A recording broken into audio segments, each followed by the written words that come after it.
Ladies and gentlemen, please take your seats.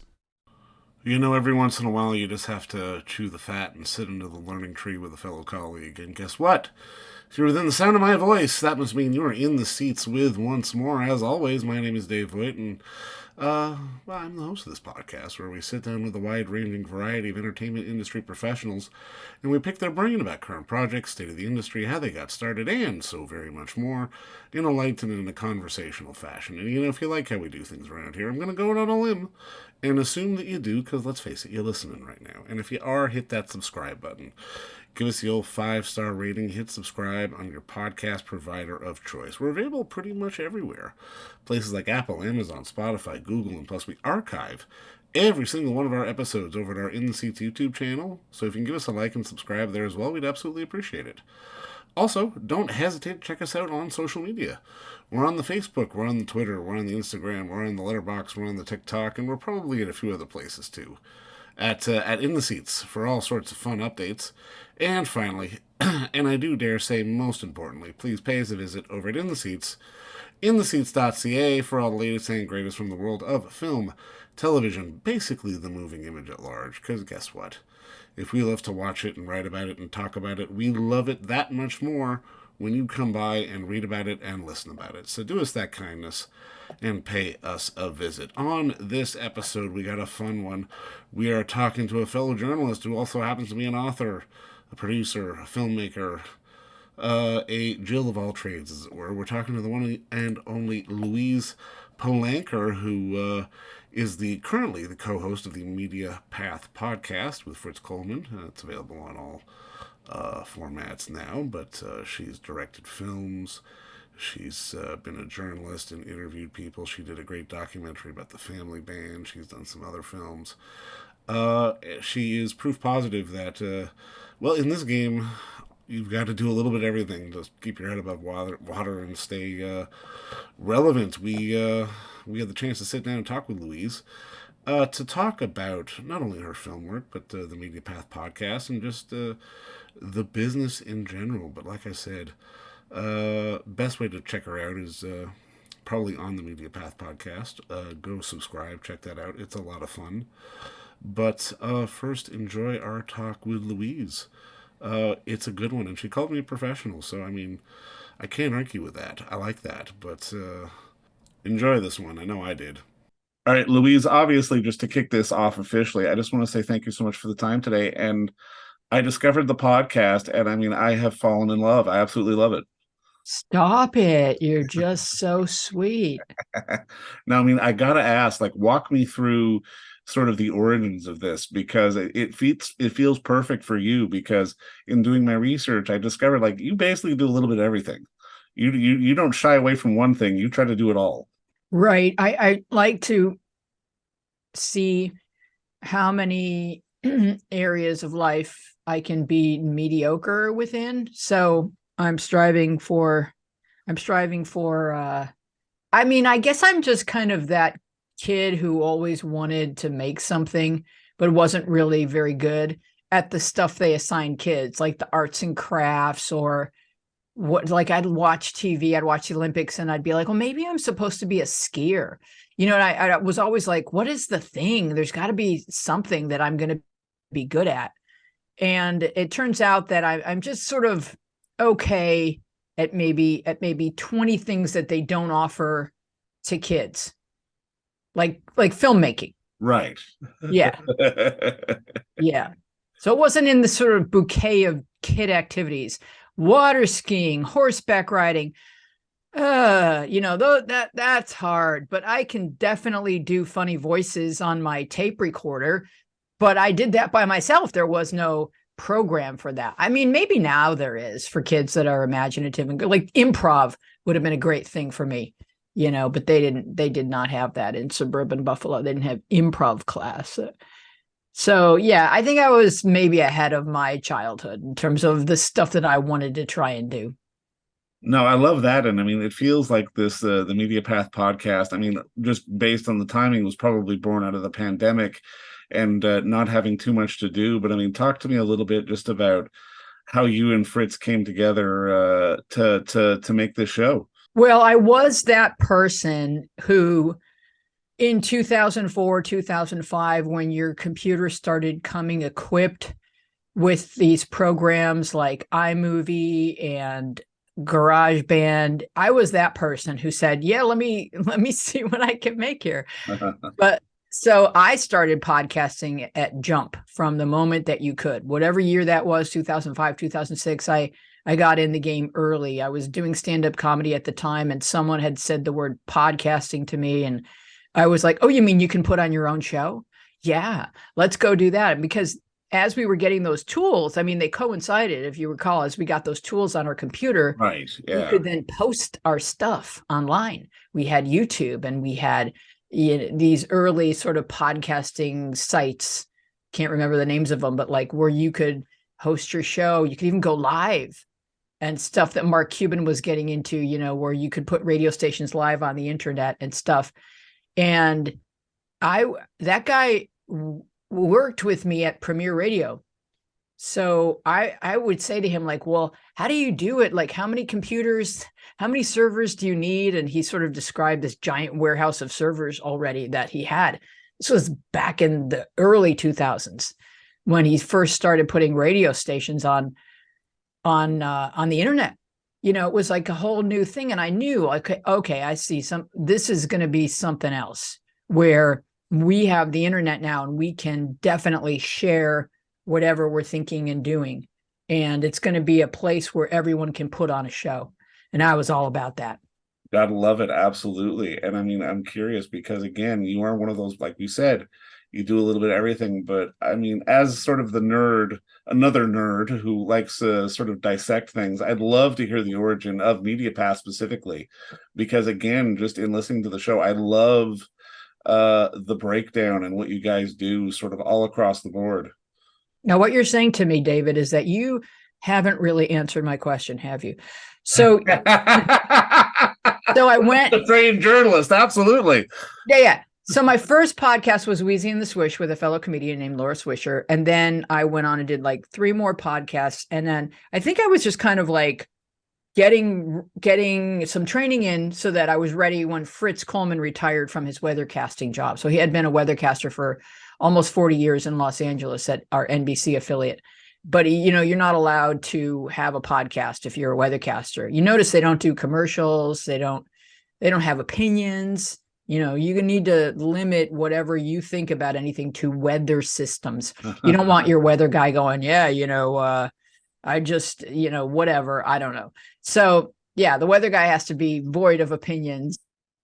And so as soon as he retired, because he's my best friend and we've been friends for 30 years. So I sort of had to abort the podcast I was doing in that moment. And I feel badly about that because I was doing it with 2 really great guys. But it was during the pandemic and I couldn't do 2. I was thinking when Fritz retires, I'll be able to do both back to back. But during the pandemic, we were all trying to figure out how to unmute ourselves, on Zoom.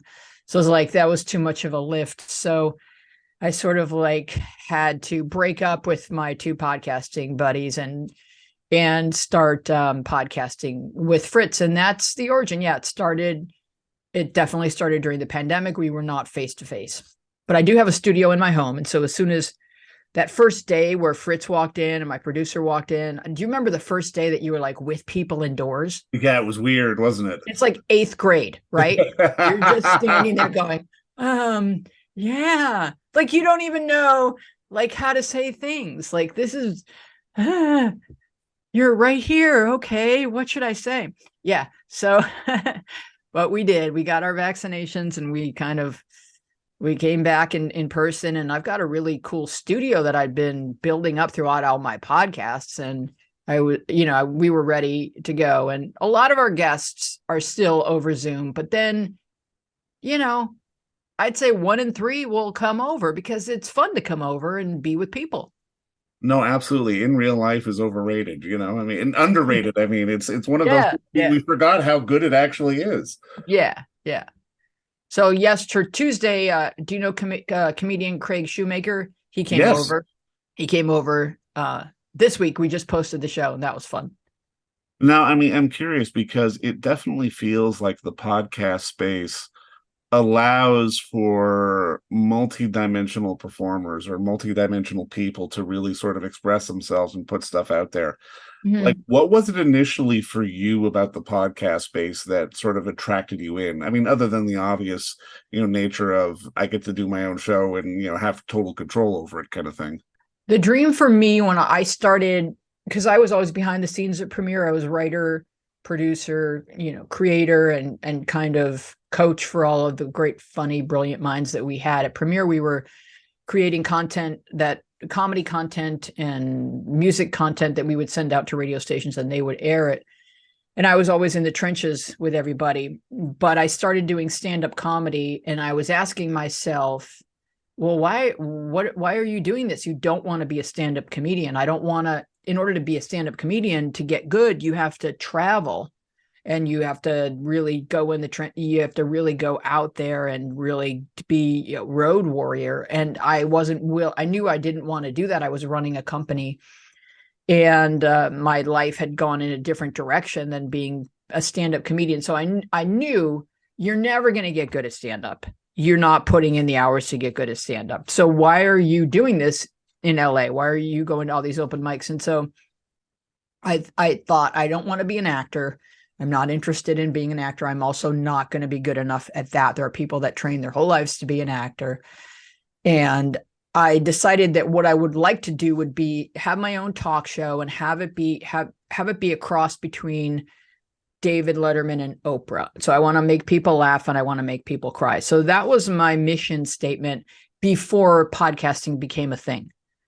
So that's why I was so excited when my partner, Craig Kitchen, said the word podcast to me. Actually, I think he thought it was 2 words, but I think he's since learned that it's one. I think it's one. Yeah. And I thought, okay, that's how I become a talk show host. I just make my own and put on a show. I love it. I love it. Now, I mean, I'm curious because you've been doing this for a bit. You've made a film. You've done multiple podcasts. I've got to imagine it's, especially now because we're at such an interesting time. And I mean, you said the word content before, which has almost become a dirty word. But I'm kind of curious, like in this day of the content producer, like how do you manage to sort of rise above the noise? Because I mean, even for me on my end, I mean, I can see just the amount of people out there trying to sort of hit the algorithm rather than just sort of developing their own voice. And it gets frustrating sometimes, at least from my end, just to see how sometimes the really unique voices can get lost in the static. Well, that's a really insightful question. You're a very good communicator, David. So you understand what this is that we're doing, which is that we're having a conversation. And at Premiere and for Rick Dees, when I wrote for him and did all the interviews, my goal was to never have a list of questions in front of me, but to study and make sure I'm extremely prepared. You can write down bullet points of what you want to remember to talk about, but just talk to the person. And what I love about interviewing is that it gives you a reason to go very deep, very quickly. So you can bypass it's socially acceptable to bypass all of the small talk and start immediately talking about their relationship with their mother. Yeah. And I just love having those deep conversations. And so I just go ahead and do what I enjoy doing. And then hopefully that's more of a meaningful exchange than folks that are trying to hit certain algorithms. And you know what? It makes me so happy that you said that because, I mean, when I started in this game early on, like I kept having my little script with my questions on it and I kept stumbling over my words and kept staring at my paper. The second I threw the paper away, I got so much better and it got so much easier. But you had to go through that process. Yeah. Because we imitate before we innovate, right? Of course, yeah. So you first just have to learn the chords and then you have to practice, see if you can sing while you play the chords. And then the next thing you know, you don't even realize you're playing the chords. You're just, it's like learning how to walk. We don't remember that we stumbled around for half a year. You have to go through those rudimentary aspects of learning how to do something. You had to write down those questions. It's not like you did it wrong and then figured out how to do it right. Those are the steps. You did it. Well, I love that analogy that you bring up, because it makes me want to ask about cow sills, and just how that story, you gravitated to that story to want to make that documentary. Right. Well, that story had resonated for me on a bunch of levels. But first and foremost, imagine getting to make a documentary about your teen idol. Imagine when you're 11 being told you're going to grow up and hang out with the NSYNCs or the what are they called? We go in the same direction. The One Direction. Right, One Direction. Yeah. Imagine being told, "Hey, you and BTS are going to travel together for 8 years." And is that the name of a group? BTS? It is. Yes, it is. Okay. The Korean kids. Yeah. So you got that one right. Right. So that's in essence what happened to me. Is I grew up. You remain very much in love with whatever you loved at 12. All of us do, whether it's stock car racing or wrestling. You're a boy, so I said a couple of boys, stereotypical. You got one right with wrestling, so there you go. So. Okay, yeah. So if the wrestler that you loved walked into the room you're in right now, like, you'd kind of like mildly freak out, right? Of course, yeah. Yeah. And so when the internet became a thing and I could Google the Cowsills, and I found out that one of them played at a pub maybe 10 miles from my home, a fellow fan who saw that I had posted on their little guest book said, you should come to this pub where Bob plays. And I remember thinking, yeah, no, I don't think that's a very good idea at all, because I thought it would be sad. And right, yeah. Instead, it led me towards what I wound up doing, which was answering my own question. What happened to the Cowsills? Why they're so gifted? There's a story here. What happened? And I made the movie that I would want to see. Any regrets going down that path? I mean, they always say you don't want to meet your idols. I mean, I can imagine you were kind of torn both ways. No, it's a really good question. I think you do want to meet your idols, but you want to meet them as a grown-up. You want to meet them as a person who understands that your parents are complicated people. Yeah. They're not just your parents. They're these whole other things, and so are your idols. They're just like anyone else. They're very three-dimensional, and that part is fascinating. So why not go ahead and, yes, you might get yelled at by a cowsill. Okay, I'm a big girl. Let's see if we can work our way through this, because this is a story about them. It's not a story about me. They're the ones who are being vulnerable here. So let's work through this together and make the movie that we can all be proud of. It's just like problem solving. And I think I had enough experience in leadership at Premiere that I was ready to face that challenge. And yes, it was a challenge, but I never, ever regretted it. I'm like super happy I did it. And all of it was challenging and rewarding. And I'm hopeful that it resonates for people that never even heard of them because they come from a family. And this is a movie about a family. No, and that's so interesting you say that too, because it's one of the things I've always been fascinated by when I interview people, because, I mean, especially when somebody's plugging a project, there's always going to be the stock questions that have to be asked. But when you can see that little light go off in their eyes and you've gotten somewhere a little beyond sort of what they expect, that's when it gets interesting. That's when it gets engaging. That's when you've stripped away the veneer of celebrity or star and you're just talking to another human being. Right. And then they've said something they didn't even know they thought. For sure. No, absolutely. No, I agree with you on that 100%. It's such a beautiful thing when that actually works. I mean, I absolutely love it. But I mean, just to start putting a bow on this, because I don't want to take up too much more of your time, but especially on the Media Path podcast, I mean, one of the things I'm kind of fascinated by is, especially in this day and age, and we're getting movies about it, and we're getting other stuff about it, where it seems like we've gotten to a stage where we can kind of deconstruct our own pop culture kind of as it's happening in many ways. And I mean, I'm kind of curious, how do you see that evolving over the years? I mean, especially these days. I mean, thank God the writer's strike just ended. Hopefully the actor's strike will be done soon, but it definitely feels like we're sort of at this precipice between sort of the quote unquote content versus real creativity and real stuff that's being put out there into the universe. How do you think we go forward in terms of deconstructing which is which, if that's the right way to put it? I think there's always going to be people that want to overanalyze.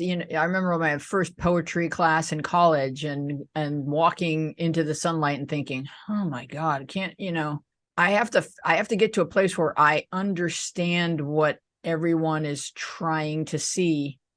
That it seems like the other analogy is that our products are over engineered. Everything needs to be blinking in your home and everything needs to be making a sound in your home. Like, really? Like, does everything, even pieces of like my microwave, needs my attention all the time? I remember getting for my nephew, I got a CD player, and you plugged it in and it did all this thing. So if you were sitting here watching TV, like this was over here doing all this. And I looked at my sister and I said, what exactly is going on with this piece of equipment? And Amy goes, it's very busy. And I think that's what we have the capacity to overanalyze everything. And so we do. But at the end of the moment, don't you want to just get lost in what you're experiencing? For sure. Without having to think too deeply about what everyone reads into this poem? Don't you want to just look at a piece of art without someone saying, well, I think, because art especially, oh my God, I don't even know what it is they think they're saying. They're just trying to give the impression that they're important enough to know how important some of this symbolism is or what have you. But I think it's going to still always kind of boil back down to like a great song is a great song.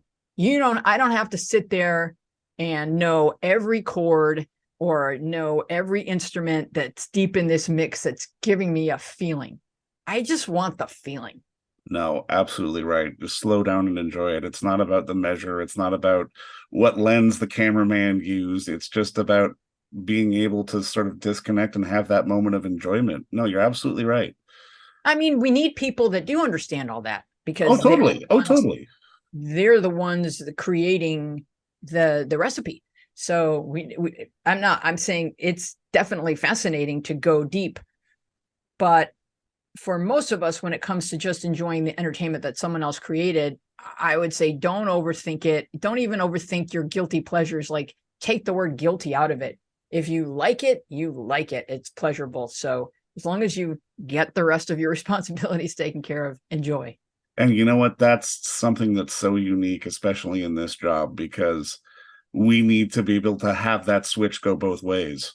Mm-hmm. And that's one of the things that I've always found people don't always understand. I mean, we need to be able to get the pleasure out of the moment, but also be able to deconstruct it at the same time. Yep. Yeah. Well, I think as professionals, we do. Yes. For sure. But I mean, Louise, just thank you so much for the time. And I mean, you did my heart good saying a few things you did, but just honestly, keep up the good work. Keep up the show. And I mean, honestly, thank you so much for the time today. Oh, you're wonderful. Thank you. I really enjoyed talking with you. Likewise, Louise. Thank you so much. Okay, you take care. And don't forget to visit our friends over at Bay Street Video for all your DVD, Blu-ray rental, or purchasing needs this summer, as they are still open for curbside and some mailing delivery as well. Over at 1172 Bay Street, Toronto, Ontario, Canada, you can give them a call at 416-964-9088. That's 416-964-9088. Or send them an email at baystreetvideoto@gmail.com for any of your DVD and Blu-ray needs.